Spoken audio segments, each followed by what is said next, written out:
checklist, you were ticking them, as you said, and you ticked infrastructure. And I was very happy that you ticked that. And okay, I'd also alluded to the fact that a lot of attention, as well as the Minister of Information, is being given to infrastructure. But yesterday, we saw that there were a lot of budget cuts by the National Assembly. And the budget that has been presented, again, correct me if I'm wrong, doesn't really have a stimulus package, one. And then secondly, we seem to be spending or wanting to spend 1% of GDP for infrastructure instead of 5%.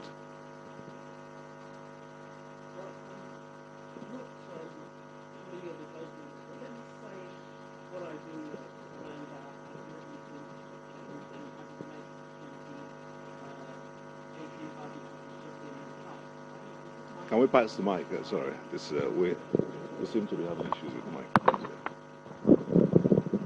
Sorry, I'll start again. You're absolutely right. I mean, our commitment to infrastructure is one, I think, as the Minister of Trade, Industry and Investment, and indeed all my colleagues have said, is one of the defining features of this administration. And that's because we've recognized that as an economy, the only way we can really grow and develop and improve the cost of living or standard of living of our people is to have an effective infrastructure. Indeed, no country has been able to develop without infrastructure. And it's almost amazing that we've been able to get as far as we've gotten without essential infrastructure, without roads, without power, without rail, without housing, without all the enablements that an economy needs to grow. So one of the things that this government said from the beginning is we are going to focus very, very strongly on infrastructure. The budget that just closed, we released about 1.5 trillion, 1.6, close to 1.6 trillion on infrastructure. And that's a record. That's never been done in this country. So our commitment to spending on infrastructure is part of our economic recovery and growth plan. It's embedded in the budget that was just signed yesterday. There's a huge allocation to infrastructure. And I think in the next few months, you'll begin to see projects completed, because some of these are multi-year projects. You will see projects being completed and projects being commissioned, and people actually seeing that this government has taken a project from beginning to end and finished things, which is very, very important. And we're committed to that. So that's reflected in the 2018 budget, because those are the levers that actually produce growth.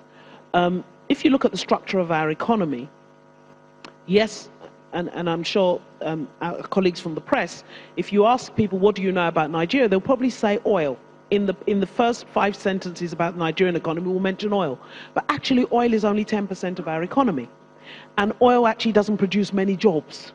So one of the things we had to do was to unlock the other 90% of the economy. And what's needed to unlock that economy is infrastructure. Agriculture, you wouldn't mention Nigeria for agriculture, but actually agriculture is 25% of GDP. So we recognized as a government, if we put the infrastructure in place, we can actually sustainably grow these areas, create jobs for our people, and create wealth. So we're very much committed to infrastructure. It's a significant part. 30% of our budget is infrastructure. Yes, I think in Mr. President's speech, he alluded to the fact that some key projects had been cut.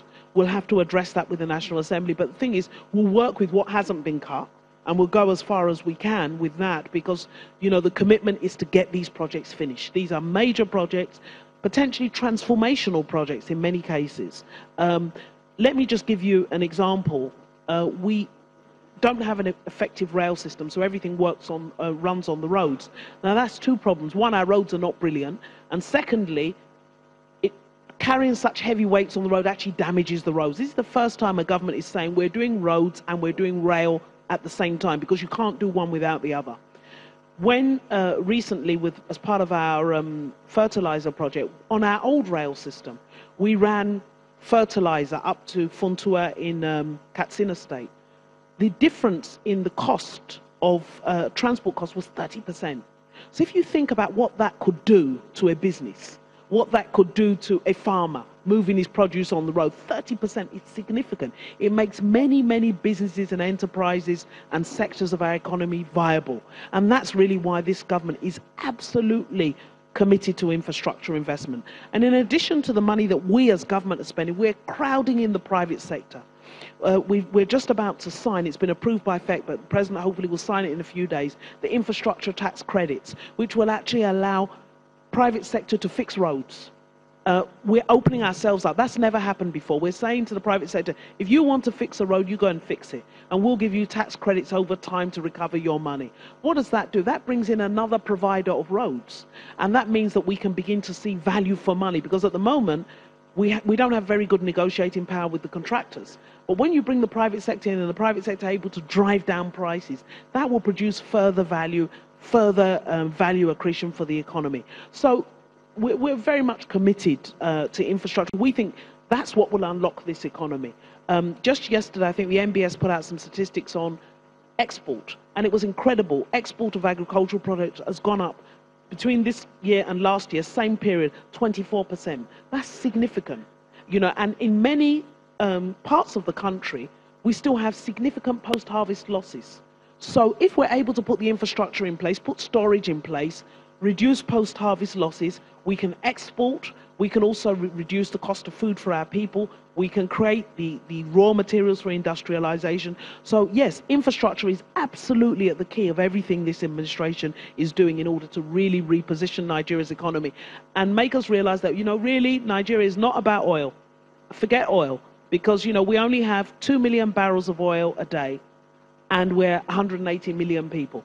The Saudi Arabians have 10 million barrels of oil a day, and they're 30 million people. So we have no business focusing on oil. And that's one of the things this administration has said. We're going to put the infrastructure in place and unlock the rest of the economy.